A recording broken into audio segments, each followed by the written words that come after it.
Sahabat Oase Rohani Katolik yang terkasih, salam damai. Apa kabar Anda hari ini? Semoga para sahabat dan orang-orang terkasih selalu dalam keadaan baik dan selalu dalam penyertaan kasih Tuhan. Senang sekali pada kesempatan kali ini saya dapat berjumpa kembali dengan para sahabat dalam program Oase Rohani Katolik pada hari ini, hari Minggu biasa ke-27. Bersama saya, Giovanna Sagita dan Romo yang sudah hadir menjadi narasumber kita hari ini, Romo Blasius Sumario SCY. Baiklah, mari kita sapa Romo terlebih dahulu.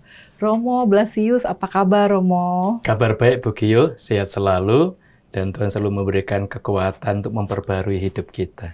Amin, puji Tuhan Romo. Semoga selalu diberikan semangat ya Romo dalam setiap karya Romo. Baiklah sahabat Oase Rohani Katolik yang terkasih, sebelum memulai permenungan iman kita, marilah kita siapkan hati, kita akan mengawalinya dengan doa pembuka mohon tuntunan Roh Kudus yang akan dipimpin oleh Romo. Silahkan Romo. Sahabat Oase Rohani Katolik yang terkasih, marilah kita awali pertemuan kita dengan doa. Dalam nama Bapa dan Putra dan Roh Kudus. Amin. Amin. Allah Bapa yang Maha Rahim, Engkau selalu memberi kami kesempatan untuk memperbaiki diri. Doronglah kami untuk melakukan pertobatan sejati dan mewujudkannya secara nyata di dalam kehidupan sehari-hari melalui karya amal kasih kepada sesama. Dengan perantaraan Yesus Kristus Putra-Mu Tuhan kami, yang bersama dengan Dikau dalam persekutuan Roh Kudus, hidup dan berkuasa Allah sepanjang segala masa. Amin. Amin. Dalam Bapa dan Putra dan Roh Kudus. Amin. Amin. Terima kasih Romo atas doa pembuka. Sahabat Oase Rohani Katolik yang terkasih, bacaan liturgi kita hari ini akan diambil dari Kitab Yunus dan bacaan Injil dari Injil Lukas. Baiklah, marilah kita mulai permenungan iman kita hari ini. Antifon pembuka. Dari jurang yang dalam, aku berseru kepadamu, ya Tuhan. Tuhan, dengarkanlah suaraku. Biarlah telingamu menaruh perhatian kepada suara permohonanku. Bacaan pertama. Bacaan diambil dari Nubuat Yunus, bab 3 ayat 1 sampai dengan 10. Untuk kedua kalinya, Tuhan bersabda kepada Yunus, "Bangunlah dan berangkatlah ke Niniwe, kota besar itu. Sampaikanlah kepadanya seruan yang kusabdakan kepadamu." Maka bersiaplah Yunus, lalu pergi ke Niniwe sesuai dengan sabda Tuhan. Niniwe adalah sebuah kota yang mengagumkan besarnya, 3 hari perjalanan luasnya. Mulailah Yunus masuk ke dalam kota itu sehari perjalanan jauhnya, lalu berseru, 40 hari lagi, maka Niniwe akan ditunggang balikan. Orang Niniwe percaya kepada Allah, lalu mereka mengumumkan puasa, baik dewasa maupun anak-anak mengenakan kain kabung. Setelah kabar itu sampai kepada raja kota Niniwe, turunlah ia dari singgasananya, ditanggalkannya jubahnya, diselubungkannya kain kabung, lalu duduklah ia di atas abu. Lalu atas perintah raja dan para pembesarnya, orang memaklumkan dan mengatakan di Niniwe demikian, manusia dan ternak, lembu sapi dan kambing domba tidak boleh makan apa-apa, tidak boleh makan rumput, dan tidak boleh minum air. Haruslah semuanya, manusia dan ternak, berselubung kain kabung dan berseru dengan keras kepada Allah. Dan haruslah masing-masing berbalik dari tingkah lakunya yang jahat dan dari kekerasan yang dilakukannya. Siapa tahu mungkin Allah akan berbalik dan menyesal, serta berpaling dari murkanya yang bernyala-nyala itu, sehingga kita tidak binasa. Ketika Allah melihat perbuatan mereka itu, yakni bagaimana mereka berbalik dari tingkah lakunya yang jahat, maka menyesallah Allah atas malapetaka yang telah dirancangkannya terhadap mereka. Dan ia pun tidak jadi melakukannya. Demikianlah sabda Tuhan. Syukur kepada Allah. Marilah kita tanggapi bacaan pertama dengan Mazmur tanggapan. Jika engkau mengingat-ingat kesalahan ya Tuhan, siapakah yang dapat tahan? Jikalau engkau mengingat-ingat kesalahan ya Tuhan, siapakah yang dapat tahan? Dari jurang yang dalam, aku berseru kepadamu, ya Tuhan. Tuhan, dengarkanlah suaraku. Biarlah telingamu menaruh perhatian kepada suara permohonanku. Jika engkau mengingat-ingat kesalahan, ya Tuhan, siapakah dapat bertahan? Jika engkau mengingat-ingat kesalahan, ya Tuhan, siapakah yang dapat tahan? Tetapi padamu ada pengampunan, supaya engkau ditakuti orang. Jika engkau mengingat-ingat kesalahan, ya Tuhan, siapakah dapat bertahan? Berharaplah kepada Tuhan, hai Israel, sebab pada Tuhan ada kasih setia, dan Ia banyak kali mengadakan pembebasan. Dialah yang akan membebaskan Israel dari segala kesalahannya. Jika engkau mengingat-ingat kesalahan, ya Tuhan, siapakah dapat bertahan? Sahabat Oase Rohani Katolik yang terkasih, sekarang marilah kita siapkan hati dan budi kita untuk mendengarkan bacaan Injil yang akan didahului dengan bait pengantar Injil. Haleluya, haleluya, haleluya. Haleluya, haleluya, haleluya. Berbahagialah yang mendengarkan sabda Tuhan dan melaksanakannya. Haleluya, haleluya, haleluya. Tuhan bersamamu. Dan bersama rohmu. Inilah Injil Yesus Kristus menurut Santo Lukas. Dimuliakanlah Tuhan. Lukas bab 10 ayat 38 sampai dengan 42. Dalam perjalanannya ke Yerusalem, Yesus dan murid-muridnya tiba di sebuah kampung. Seorang wanita bernama Marta menerima dia di rumahnya. Wanita itu mempunyai seorang saudara yang bernama Maria. Maria itu duduk di dekat kaki Tuhan dan terus mendengar sabdanya. Tetapi Marta sangat sibuk melayani. Ia mendekati Yesus dan berkata, "Tuhan, tidakkah Tuhan peduli bahwa saudaraku membiarkan aku melayani seorang diri? Suruhlah dia membantu aku." Tetapi Yesus menjawab, "Marta, Marta, engkau khawatir dan menyusahkan diri dengan banyak perkara. Padahal hanya satu saja yang perlu. Maria telah memilih bagian yang terbaik, yang tidak akan diambil daripadanya." Demikianlah sabda Tuhan. Terpujilah Kristus. Baiklah, Romo dan juga sahabat Oase Rohani Katolik yang terkasih, kita sudah mendengarkan bacaan liturgi kita hari ini. Romo, inspirasi iman apa Romo yang dapat kita pelajari? Terima kasih Bu Gio dan sahabat Oase Rohani Katolik yang terkasih.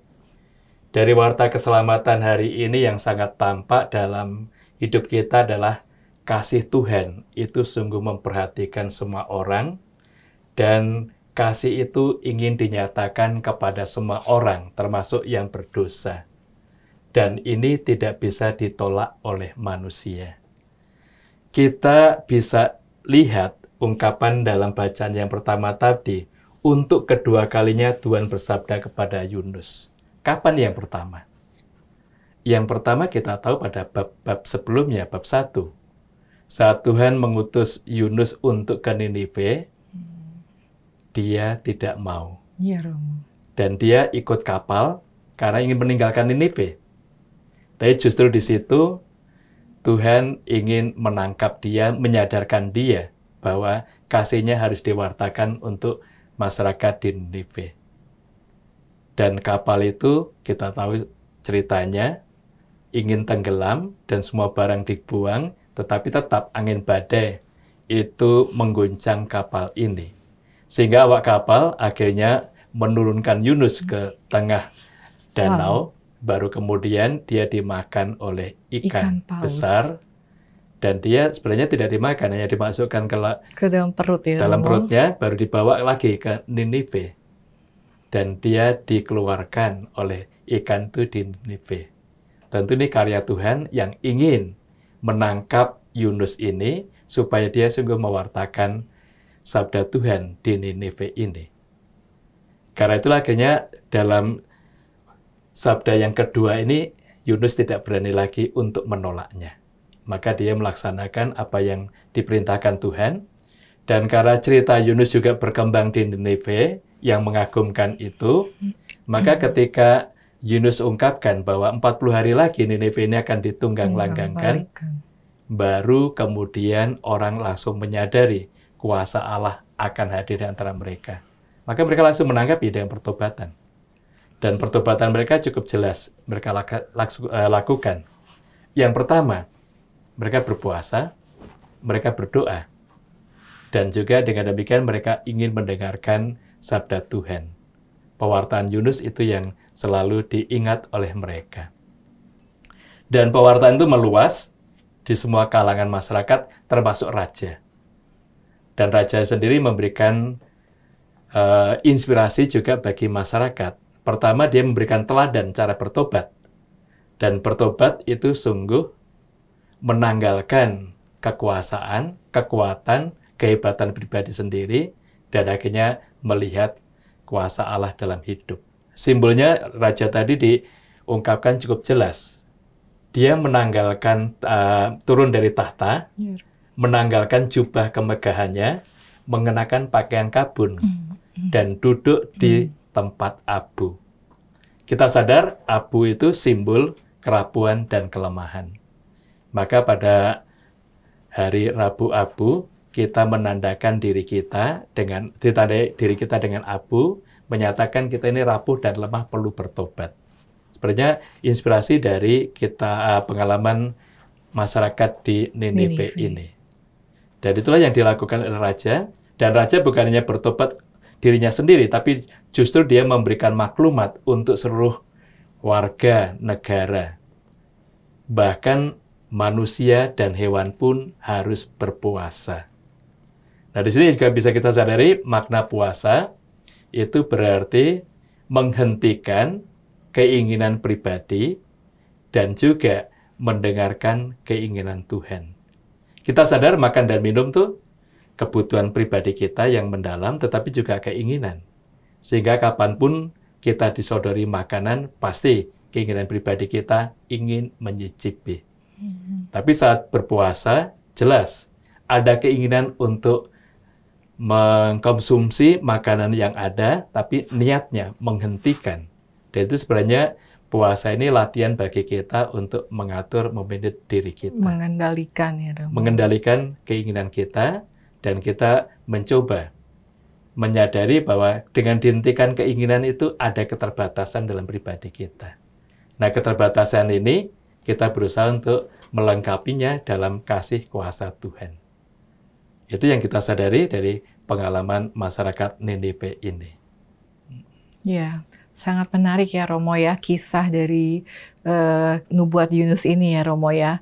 bahwa ternyata Yunus dipakai oleh Tuhan, Romo, untuk menyerukan pertobatan bagi masyarakat Niniwe.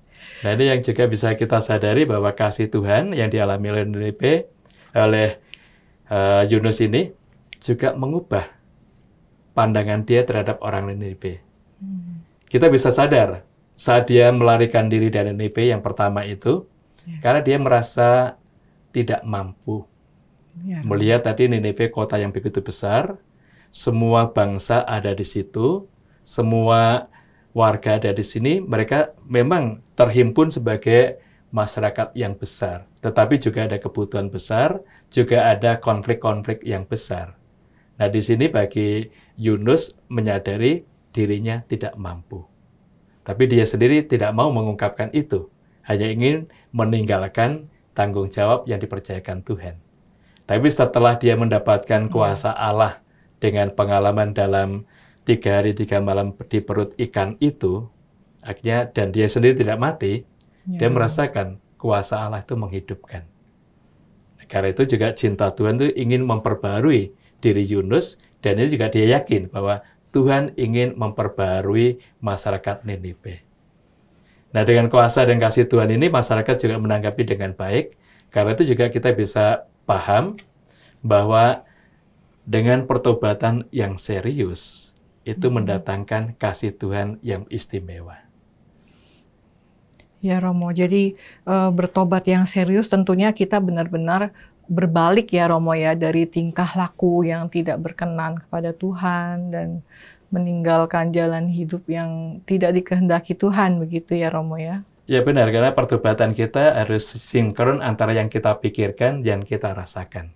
Ya, Romo. Nah, ini yang kita sadari. Maka kalau yang kita pikirkan saja, aku mau bertobat, tapi hati tidak mau.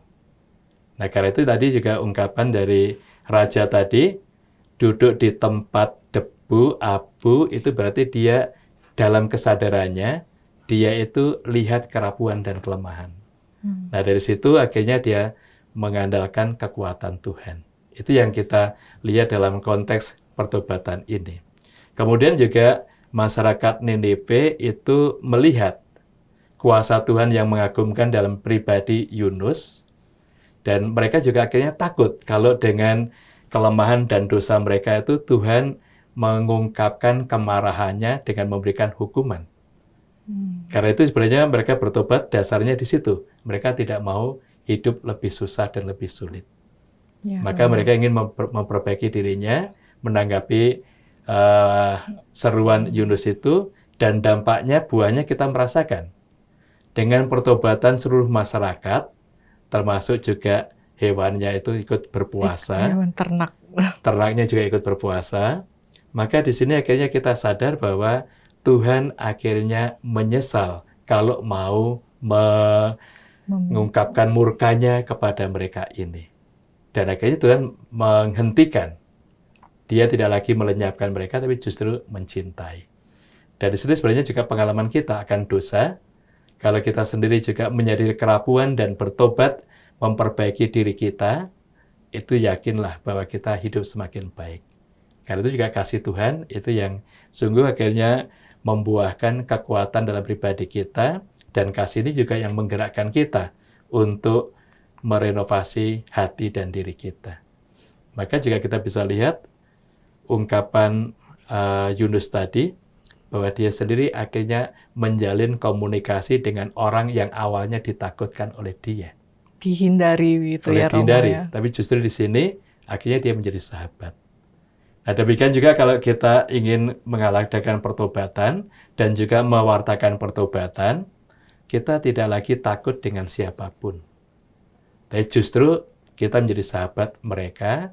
Kalau kita lemah, kita justru ditolong oleh sahabat-sahabat kita. Kalau kita yang kuat, tidak bersalah, justru dengan pertobatan ini kita menolong sesama kita. Nah, itu akhirnya kasih Allah itu akan sangat tampak di dalam kehidupan yang konkret. Nah, inilah sebenarnya buah dari pertobatan kita, buah dari kuasa Allah untuk hidup kita di dalam dunia ini. Iya, Romo. Jadi pesan yang sangat indah ya, Romo, ya, dari sabda Tuhan bahwa dengan masyarakat Niniwe yang bertobat seperti itu. Jadi Tuhan memberikan anugerahnya ya Romo ya, mereka diselamatkan dari kehancuran begitu ya Romo ya. Benar, Tuhan akhirnya tidak lagi memperhatikan kesalahan, dosa yang begitu besar, tapi justru Tuhan melihat kemauan hati untuk berbalik, untuk memperbaiki diri. Nah, biasanya kita tidak mau bertobat, ada dua kemungkinan. Nanti saya akan berdosa lagi, sehingga saya Romo tidak akan bertobat. Atau yang kedua, saya merasa nggak layak bahwa dosa saya besar. Iya Romo, itu bagaimana tuh Romo kita sebagai umat tuh menjalankan pertobatan yang benar. Karena tentunya pertobatan yang benar itu membuat kita semakin bertumbuh seharusnya Romo. Benar, karena kita merasakan semakin kita dikuasai oleh dosa dan maut, kita selalu ingin berbuat dosa. Tetapi kalau kita mau menjalin pertobatan, kita melihat kasih Allah yang begitu agung, dan ini akhirnya memampukan kita untuk peka dengan kehendak Tuhan. Dengan demikian, kalau kita akan jatuh dalam dosa lagi, kita sudah mempunyai filter dalam hati kita. Oh, ini nggak baik, ini nggak berkenan pada Tuhan. Nah, dengan demikian kita akan dijauhkan dari dosa itu. Nah, seandainya kita jatuh lagi dalam dosa, langsung kita memohon rahmat pengampunan. Itu akhirnya kita menanggalkan kesombongan diri kita, dan kita mengenakan atau menyadari bahwa kita rapuh dan membutuhkan rahmat Tuhan. Dan kita juga sadar, Tuhan itu tidak pernah menghukum orang yang berdosa. Justru dengan pertobatannya itu, Tuhan akan lebih mencintai kita. Nah, yang perlu kita tanam dalam pribadi kita bahwa Tuhan itu akan mencintai kita, pertobatan saya itu membuahkan rahmat istimewa. Amin. Terima kasih Romo untuk permenungan iman yang sudah diberikan untuk kita semua. Jadi ada pesan indah dari Tuhan bahwa Tuhan itu selalu mau kita umat manusia untuk selamat, dan tentunya Tuhan mau kita untuk selalu taat kepadanya ya Romo ya. Tapi kemurahan Tuhan selalu memberikan kesempatan kepada kita untuk bertobat. Baiklah Romo dan juga sahabat Oase Rohani Katolik yang terkasih, kita sudah berbincang-bincang di sesi yang pertama. Nantinya kita akan melanjutkan permenungan iman kita di sesi kedua. Kita akan jeda sejenak, tetaplah bersama kami.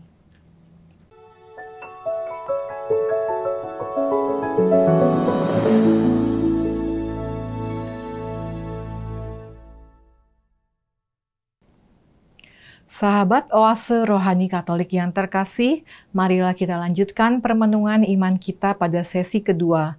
Masih bersama Romo Blasius Sumario SCY dan saya Giovanna Sagita.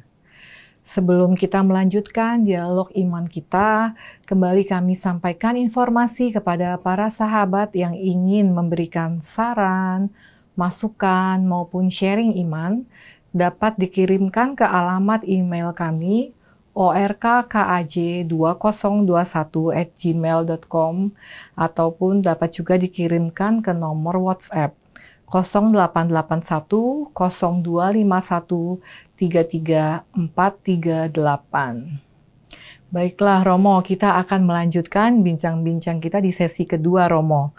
Romo, setelah tadi di sesi pertama kita sudah mendengarkan pengajaran dari bacaan kitab Yunus ya Romo ya. Di sesi kedua ini inspirasi iman apa Romo yang dapat dibagikan? Terima kasih Bu Giovanna dan sahabat Oase Rohani Katolik yang terkasih. Kita melihat bahwa kasih Tuhan itu sungguh amat baik, mau ditunjukkan pada siapa saja. Nah, saat ini kita berhadapan dengan kasih Tuhan yang ditunjukkan kepada orang-orang di Betania. Marta dan Maria serta Lazarus itu 3 bersaudara, tinggal di Betania, rumahnya besar. Dan tempat ini yang selalu menjadi tempat singgah Yesus dalam perjalanan, baik dari Nazaret Galilea mau ke Yerusalem. Dan Betania dekat sekali dengan Yerusalem ini, dan Yesus selalu singgah dalam keluarga mereka ini. Nah, saat Yesus singgah, masyarakat sekitarnya itu kumpul di rumah Marta ini untuk mendengarkan ajaran Yesus ini. Dan yang sangat mengagumkan, keberanian Maria turut bergabung mendengarkan Yesus mengajar ini. Padahal kebiasaan mereka ini yang mendengarkan itu hanya yang pria.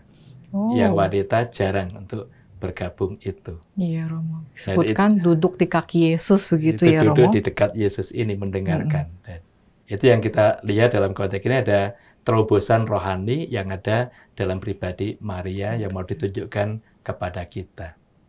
Nah, itulah yang akhirnya membuat Marta protes terhadap Yesus karena dia harus menyiapkan hidangan, makan minum untuk orang sekian banyak. Sedangkan Maria mendengarkan Yesus ini. Maka tadi kita bisa lihat Marta meminta supaya Yesus menyuruh Maria untuk membantu saudarinya.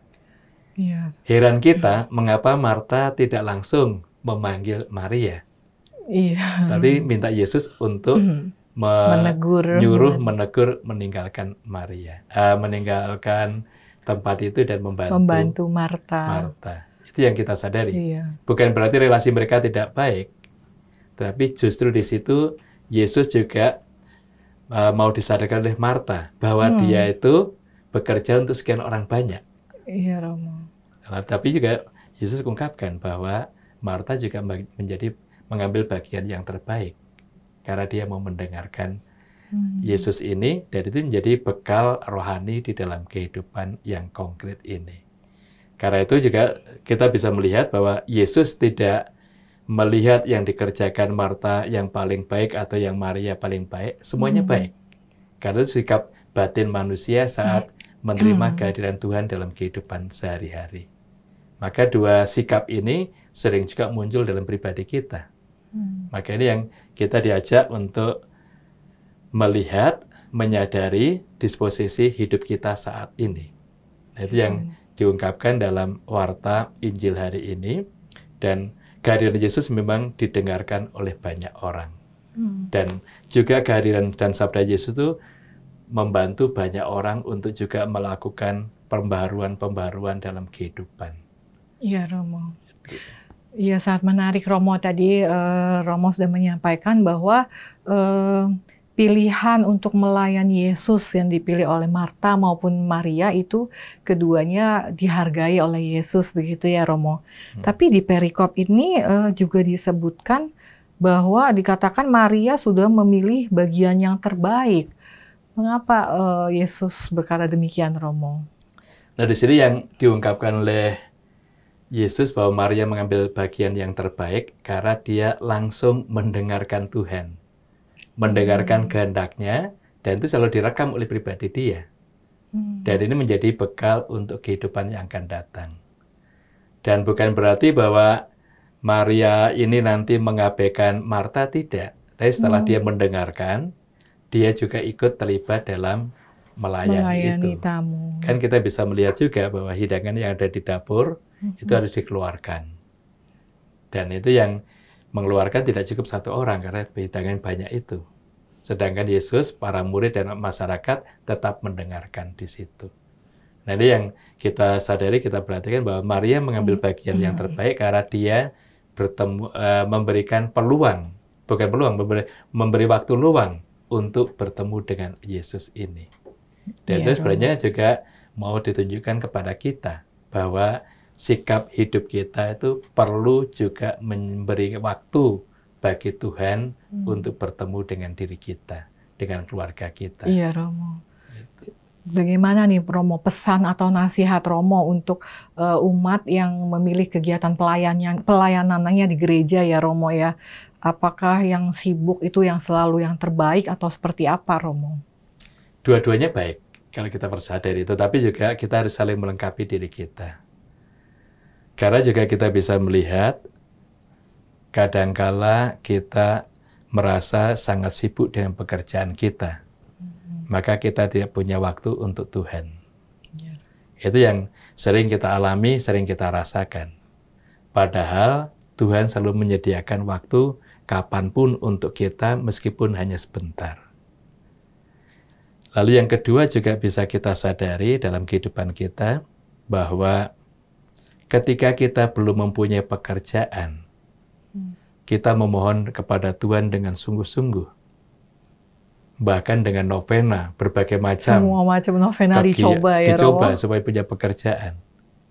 Nah, kadangkala setelah mendapatkan pekerjaan, kita lupa akan Tuhan. Bahkan pekerjaan itu menjadi alasan kita nggak punya waktu untuk Tuhan. Ini sesuatu yang bisa kita lihat seperti Marta tadi, bekerja di dapur, tidak punya waktu untuk mendengarkan Tuhan. Itu yang kita sadari, kita perhatikan, memang bekerja itu bagus karena memang kita harus memenuhi kebutuhan hidup kita. Tapi tidak semua waktu bagi kita habiskan untuk bekerja. Tuhan menginginkan kita hadir untuk bersyukur, berdialog, dan juga mengungkapkan keberhasilan atau kegagalan kita. Maka doa itu yang menjadi kesempatan bagi kita bertemu dengan Dia. Ekaristi itu kesempatan agung yang untuk bertemu dengan Tuhan. Ya, Romo. Kita kan waktu Ekaristi paling banter 1 jam atau 1,5 jam. Nah itu kalau kita berikan waktu untuk Tuhan, kita mendapatkan banyak rahmat yang kita butuhkan. Ini yang kita sadari. Juga ada sementara yang sungguh ingin melayani Tuhan. Semua waktunya ada di sekitar gereja. Tidak ada waktu lagi untuk keluarga atau untuk kerja yang lain. Nah, itu mau mengambil sikap seperti Maria tadi. Nah, di sini memang satu hal yang baik kita melayani Tuhan. Tetapi kita juga jangan lupa bahwa kita juga punya keluarga, kita juga punya tanggung jawab bidang yang lain, maka menyeimbangkan itu yang perlu kita miliki. Menyeimbangkan antara pekerjaan kita, kebutuhan keluarga kita, dengan pelayanan di dalam gereja. Itu yang perlu kita lihat, perlu kita sadari dalam kehidupan kita bersama. Ya, Romo. Jadi keduanya itu baik ya, Romo ya. Tentunya harus seimbang ya, Romo ya. Ya benar, ini yang kita harus menyeimbangkan antara kegiatan rohani dengan pelayanan-pelayanan kita di bidang yang lain, karena memang semua pelayanan kita itu sumbernya satu, yaitu kasih Tuhan. Nah, saya ingat waktu saya top di Pangkal Pinang, ketemu dengan Romo Reichenbach. Waktu itu dia administrator untuk Keuskupan Pangkal Pinang. Dia juga memberi pesan demikian. Jangan kamu menjadi malaikat waktu kamu di gereja. Sehingga waktumu seluruhnya di gereja. Tapi menjadi setan ketika di keluarga. Di rumah. Nah, itu kan yang kehidupan yang tidak imbang antara apa yang kita lakukan di gereja dengan sikap kita di tengah masyarakat. Sebenarnya kalau kita sungguh menjadi malaikat di gereja, kita juga menjadi malaikat di dalam keluarga kita. Dengan demikian kita menjadi pewarta damai, sukacita. Nah, itu sesuatu yang bisa kita kembangkan dalam hidup kita. Maka kita diajak oleh Tuhan untuk melihat ada 2 kebutuhan dasar dari hidup kita. Kebutuhan rohani, kita bertemu dengan Dia, mendapatkan rahmat-Nya, dan rahmat yang kita terima itu menjadi kekuatan bagi kita untuk melaksanakan pelayanan-pelayanan dan pekerjaan kita. Justru kalau kita bekerja didasari rahmat Tuhan, kita akan selalu tenang dan gembira. Tidak ada kekhawatiran. Dan yang kita lakukan pasti akan berhasil. Iya, Romo. Ya, Romo. Jadi bagaimana tipsnya, Romo, supaya kita bisa memilih pelayanan yang paling baik, yang paling sesuai untuk kita, Romo, yang makin mendekatkan diri dengan Yesus, tapi juga tidak meninggalkan tanggung jawab yang lain, Romo. Nah, kita perlu menyadari demikian, bahwa hidup kita antara rohani dan jasmani itu kebutuhan yang mendasar. Rohani kita bertemu dengan Tuhan dalam doa-doa kita dan pelayanan-pelayanan gereja, tapi jasmani juga kebutuhan keluarga, pekerjaan kita, dan di tengah masyarakat. Nah, 2 hal itu nggak bisa kita pisahkan, tapi harus kita sinkronkan. Karena kita juga bisa melihat bahwa dengan kegiatan-kegiatan rohani yang kita miliki, kita akan semakin mempunyai kasih yang begitu besar untuk anggota keluarga kita, masyarakat sekitar kita, dan juga kita mencintai pekerjaan dengan baik. Dan bekerja bagi kita bukan keterpaksaan. Ya, Romo. Bekerja dengan hati itu juga seperti yang kita rasakan, bahwa kita melalui pekerjaan itu kita sebenarnya juga melayani masyarakat dalam kasih Tuhan. Itu menjadi sumber kegembiraan yang istimewa dalam pribadi kita. Kita melayani masyarakat kita dalam kasih dan kekuatan Tuhan. Iya Romo, sudah banyak nih Romo pengajaran dan nasihat yang Romo berikan di sesi pertama maupun kedua. Apakah boleh diberikan kembali Romo poin-poin kesimpulan permenungan iman kita hari ini? Pengalaman kita akan bersumber dari kasih Tuhan yang ingin diwartakan kepada siapapun. Dan Tuhan seperti pada Yunus tadi mengajak kita juga menyampaikan kasih-Nya itu kepada semua orang yang kita jumpai. Jangan ditunda. Kita berbuat baik untuk semua orang. Kemudian juga dalam kehidupan kita sendiri, seperti pengalaman Tuhan Yesus bersama dengan Marta dan Maria ini, disadarkan bahwa saya mempunyai kebutuhan rohani. Perjumpaan saya dengan Tuhan, dalam perjumpaan itu kita membuka hati kita untuk mendapatkan rahmat, kekuatan, dan itu yang akhirnya mewarnai dalam pengalaman hidup kita yang lain, menghayati pekerjaan pelayanan kepada sesama. Dengan demikian, kita sendiri dalam pekerjaan kita juga menjadi saluran berkat dan rahmat dari Tuhan untuk orang sekitar kita. Kalau itu yang kita hayati, kita akan selalu gembira, bahagia, dan kehadiran kita didambakan banyak orang. Amin. Terima kasih Romo untuk semua permenungan iman yang sudah disampaikan untuk kita semua. Romo, tanpa terasa kita sudah di akhir acara kita. Marilah Romo dan sahabat Oase Rohani Katolik yang terkasih, kita tutup permenungan iman kita hari ini dengan doa penutup dan berkat penutup dari Romo. Sahabat Oase Rohani Katolik yang terkasih, marilah kita bersyukur pada Tuhan atas sabda-Nya yang menolong kita melihat kasih-Nya yang begitu istimewa. Dalam nama Bapa dan Putra dan Roh Kudus. Amin.